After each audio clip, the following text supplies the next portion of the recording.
네, 여러분 안녕하십니까. 뉴스 빅5 시작하겠습니다. 오늘 함께 하실 네 분 먼저 소개해드리겠습니다. 최진봉 성공회대 교수, 김남국 변호사, 하재건 평론가, 승재현 연구위원 나오셨습니다. 어서 오십시오. 오늘 첫 번째 키워드부터 살펴보겠습니다.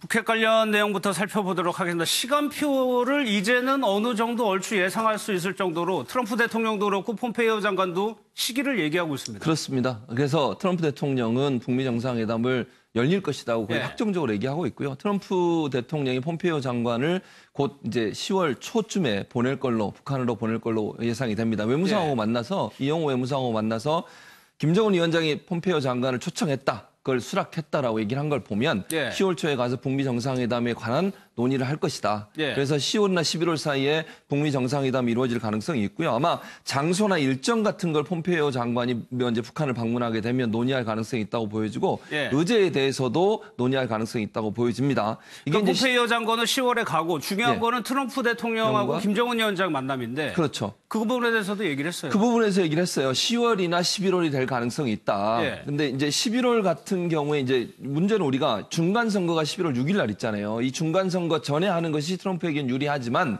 단서가 있어요. 결과가 잘 나와야 돼요. 그러니까 중간 선거 전에 회담을 했는데 결과가 지난번처럼 별 그 성과 없이 끝나버리면 도리어 중간 선거에 안 좋은 영향을 미칠 수 있거든요. 그래서 이거는 폼페이오 장관이 북한을 방문해서 김정은과 대화하고 김정은과 대화 가운데 의제라든지 아니면 어떤 정도 성과가 있을 확신이 들면 아마 11월 6일 전에 북미 정상회담이 이루어질 가능성이 있습니다. 그건 성과물이 좋다고 판단되면 11월 6일 전에 할 거고 그렇지 않다고 하면 일정이나 여러 가지 이유를 대면서 11월 6일 이후에 할 수도 있다. 그러니까 결국 기대감은 높여놓는 거잖아요. 북미 정상회담 한다. 뭔가 비핵화에 대한 진전된 결과가 나올 것이라고 하는 것을 미국 국내 정치용으로 활용하고 결국 실제 회담은 11월 이후에 하면 성과가 별로 안 나오더라도 이미 기대감이 높아졌기 때문에 중간 선거에 긍정적인 영향을 미칠 거라고 보는 거죠. 그러니까 제가 볼 때는 10월에 할 건 10월 말쯤 할 거냐면 11월 이후에 할 거냐는 결국 폼페이오 장관이 북한을 방문해서 어느 정도의 의제의 합의라든지 아니면 북한의 진전된 태도를 이끌어낼 수 있다는 확신이 들었을 경우에는 중간선거 전에 할 수 있고 아니라고 하면 중간선거 이후에도 회담이 이루어질 가능성이 있다고 보여집니다. 그러니까 지금 미국에서 나오는 얘기를 보면 우리나라에서는 중간선거를 굉장히 중요한 변수로 봤었는데 별로 상관 안 하겠다는 거예요, 그거를. 이제 26일 트럼프 대통령이 기자 간담회를 통해서 기자의 질문에 대해서 이 비핵화와 관련된 기한, 시간을 설정해 두지 않고 있다. 이 폼페이오 장관에게 시간 싸움, 시간 게임을 하지 말라라고 그렇게 일러두었다라고 이렇게 트럼프 대통령이 이야기를 했었는데요. 그 이야기를 두고서 이 북한 비핵화와 관련해서 이 트럼프 대통령이 정말 시간을 설정하지 않고 있는 것 아니냐라고 이런 이야기가 나오고 있는데 저는 이 부분에 대한 해석을 그렇게 보지는 않고 있고요. 트럼프 대통령이 비핵화 시간표에 대한 내용을 정해두고 있지 않다라는 내용은 결국에는 미국 내에 받고 있는 이런 어떤 일정한 비판에 대한 방어용이라고 생각이 됩니다. 미국 내에서 트럼프 대통령은 사실상 보수와 진보 모두에게 이 비판을 받고 있는 상황인데요.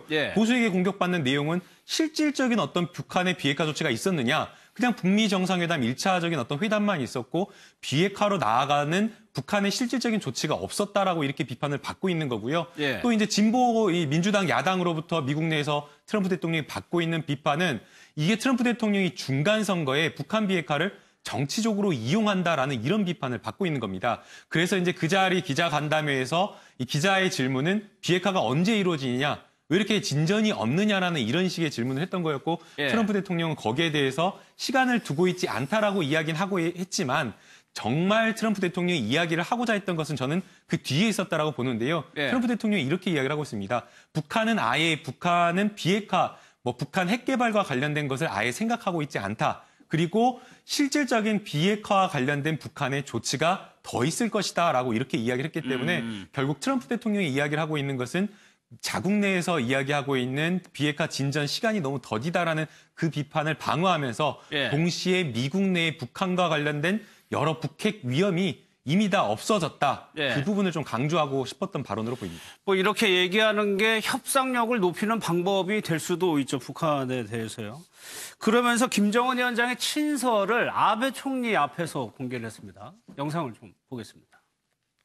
I think we're doing much better than anybody would know. I just showed a letter that I received just yesterday from Chairman Kim, which is a extraordinary letter. I've received other letters also from Chairman Kim. He wants to see things happen for North Korea that are great. 자, 어제 받은 친서를 친히 가져와가지고 언론한테도 보여주고 아베 총리한테도 보여줬다고 그랬거든요. 그러니까요. 저게 좀 이례적인 행동이죠. 사실은 친서를 가져서 저렇게 정상회담 하는데 보여주고 이런 경우는 거의 없거든요. 그런데 트럼프 대통령이 저런 행동을 했다고 하는 것은 두 가지 포석이 있다고 생각이 들어요. 첫째는 언론을 대상으로 해서 미국 국민들한테 지금 대화가 잘 되고 있다 하는 걸 보여주는 상징적 의미가 있잖아요. 저게 어제 이용호 외무상을 통해서 받은 걸로 이렇게 알려지고 있거든요. 그러니까 본인이 어제 받았다고 얘기를 했어요. 친서가 지금 몇 통이 왔다 갔다 하는지 모를 정도로 너무나 많이 지금 받고 있는 상황이거든요. 그런 상황에서 본인이 호주머니에서 그걸 꺼내서 보여줬다고 하는 것은 이만큼 김정은이 본인한테 좋은 사인을 보내고 있다는 점들을 강조해서 보여주고 싶은 의도가 있다고 봐요. 그건 결국 저기 언론들이 전부 다 보도를 할 거 아니겠습니까? 그러면 비핵화에 진전이 있을 것이고 이거 중간선거에도 긍정적인 영향을 미치도록 하는 요인으로 작용할 수 있다. 그런 차원에서 본다면 김정은이 이렇게 친서를 많이 보낼 정도로 우리 사이는 잘 얘기가 통하고 있고 비핵화에 대한 진전된 태도가 기대된다라고 하는 부분이고요. 아베 총리한테도 보여줬다는 말은 결국 국제사회도 이 부분에 대해서 긍정적으로 평가하는 부분이 있다라고 하는 부분인 것 같고 또 하나 우리가 생각해 볼 수 있는 것은 본인이 아마 받아서 호주머니에 넣고 있다가 그걸 그냥 그 자리에서 보여준 게 아닌가 하는 생각도 들어요. 그래서 이게 계산된 행동일 수도 있고 아니면 받고 그냥 가지고 있었던 친서를 그 시점에서 얘기하는 가운데 그냥 활용하기 위해서 꺼내서 보여줄 가능성도 있다. 이 두 가지를 함께 보일 수 있을 것 같습니다. 지금까지 계속적으로 친서를 받았다. 내용은 공개를 안 하고 있습니다. 여러 번 걸쳐서 말씀을 드리면 사실 지금 트럼프 대통령의 저 세 가지 그러니까 친서를 보이는 모습이 외교에서 말하고 있는 라포르라는 게 있습니다. 이게 뭔가 하면 처음 받는 사람끼리 우리는 굉장히 잘 통하고 있다라는 걸 보이기 위해서 그냥 우리는 그 김정은과 대화를 하는 게 아니라 저렇게 친서를 받으면서 그에 대한 충분한 우리는 대화하고 있고 가까이 있다라는 걸 알리는 것과 동시에 조금 약간 좀 전문 용어지만 크레덴다라는 미란다라는 게 있는데 정치학에서는 크레덴다라는 건 이성적 판단에 근거해서 국민을 설득하는 겁니다. 그러니까 내가 기본적으로 어떠한 그 말로 하는 게 아니라 저 신세를 받아서 천세에 근거해서 이야기를 하는 것이고 또 저것을 국민들에게 저렇게 알림으로써 거의 자기에 대한 정치적 가치를 올리는 어떻게 보면 굉장히 계산된 삼박자가 갖추어진 그런 어떤 행동이라고 보이죠. 알겠습니다. 문재인 대통령이 평양을 다녀오고 나서 하재건 평론가 자유아시아 방송에서 평양 내 분위기를 전했는데 문재인 대통령에 대해서 좀 충격을 받은 것 같아요. 평양. 그러니까 이제 문재인 대통령이 이번에 남한 지도자로서는 아주 이례적으로 그동안 우리나라 지도자가 북한 주민들한테 소개될 때는 이 북한 당국의 필터링을 거쳐서 간접적으로 이렇게 소개가 됐었는데 이번에 평양에 15만 일반 대중 앞에서 남한의 지도자가 연설을 한 것이죠. 근데 거기에 대해서 북한 주민 사이에 상당히 파장이 일어나고 있다. 이런 이야기가 나오고 지금 그 문재인 대통령이 그 연설을 할 때 어려운 시절에도 민족의 자존심을 지키며 끝끝내 스스로 일어서고자 하는 불굴의 의지를 북한이 보였다라고 했는데 이 대목에 굉장히 감동을 받았답니다. 북한 주민들이. 이게 북한 주민들이 가장 듣고 싶어 했던 이야기였고 우리가 비록 못 살지만 우리는 민족의 자긍심을 지켰고 우리 스스로 이어나려고 한다라고 하는 그런 의식이 있는 건데 문재인 대통령이 그것을 이야기를 해주니까 굉장히 진심으로 감동을 받았다고 하고 그래서 북한 당국이 긴장을 한 것이 저 행사에 온 사람들이 15만 명이나 되지만 아무나 온 것이 아니라 다 선별된 사람들이라는 거죠. 1호 행사에 올 정도가 그러니까 북한 최고 지도자가 온 행사는 1호 행사인데 1호 행사에 올 정도가 되면 당성이라든가 충성심이라든가 다 검증이 된 사람들인데 그 사람들마저도 문재인 대통령한테 의례적인 박수를 치고 그런 것이 아니라 진심으로 뭔가 좀 감동을 받은 듯한 그리고 그 사람들이 집에 돌아가서 자신의 가족들이나 친지들한테 이런 남한의 대통령한테 좀 감동적인 얘기를 들었다라고 이야기를 하는 정황이 포착이 됐다는 거예요.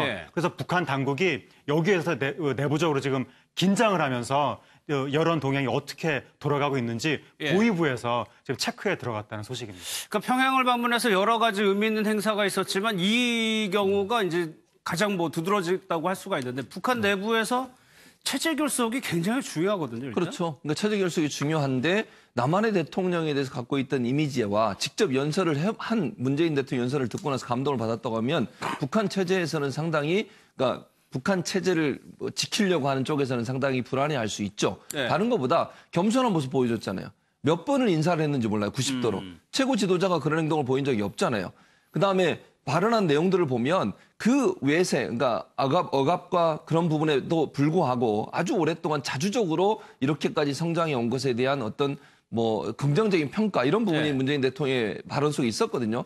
그 부분을 북한 사람들이 상당히 많이 감동을 받은 걸로 알려지고 있어요. 그러면 문재인 대통령이 보여줬던 겸손한 모습, 그다음에 북한 체제에 대해서 일정 부분 인정하는 부분들, 이런 부분들이 결국은 북한 주민들 입장에서 긍정적으로 평가될 수 있기 때문에 네. 전혀 본인들이 경험하지 못했던 지도자상, 그 상 때문에 결국은 더 문재인 대통령에 대해서 긍정적인 평가를 할 수 있다.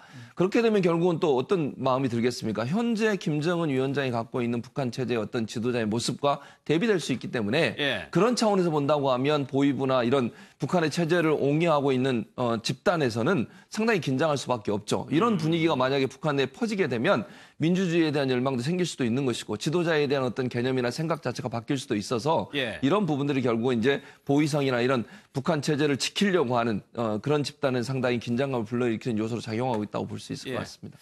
마지막으로 김남국 선생님 지지율 한번 볼까요? 70%가 넘게 나오네요. 네, 지금 보고 계시는 이 여론조사가 9월 21일과 9월 20일 양일간에 있었던 여론조사인데요. 예. 사실 이제 남북 정상회담의 이 국정 지지도에 기여하는 긍정적인 효과가 클지 작을지 이 여부에 대해서 조금 논란이 많았습니다. 뭐 1차 정상회담, 2차 정상회담은 상당히 많은 국민들에게 관심이 컸지만 경제적으로 조금 정부의 어떤 정책이나 이런 게 비판을 받고 있는 상황에서 이 3차 남북 정상회담이 과연 이제 효과가 있을까라는 부분이었는데요. 예. 놀랍게도 거의 83.4%가 잘했다라고 평가를 했고 사실 이제 이 평양 정상회담, 3차 정상회담 이전에는 안 좋은 뭐 국정 지지도 여론조사 같은 경우에는 거의 50% 초반대까지 나왔는데 예. 70%대로 뛰었다라고 하는 건 정말 비약적으로 껑충 뛰었다라고 보고 있는 것이고요. 이렇게까지 이렇게 이 여론조사가 높게 나온 것은 결국에는 이 2박 3일 동안에 보여줬던 남북 정상 간의 이 회담 모습이 그냥 보여주기식 회담이 아니라 실질적인 어떤 구체적인 평화로 이어지는 조치로 이어졌다라는 네. 것이고요. 그리고 지금 저기 여론조사 사진 옆에 나와 있는 게 바로 천지에서 이렇게 사진 찍은 모습인데 그렇죠. 정말 많은 국민들에게 감동을 줬지 않습니까? 그리고 그 시간이라고 하는 그 김정은 국무위원장이 보여줬던 그 모습이나 이런 것들이 꾸밈이 없이 정말 진정성 있는 한반도의 어떤 평화를 보여주겠다라는 그런 어떤 모습으로 다가왔기 때문에 예. 많은 국민들이 정말 크게 감동을 좀 한 것으로 보입니다. 정상회담에 대해서는 잘했다라고 평가한 국민이 83%. 예, 알겠습니다.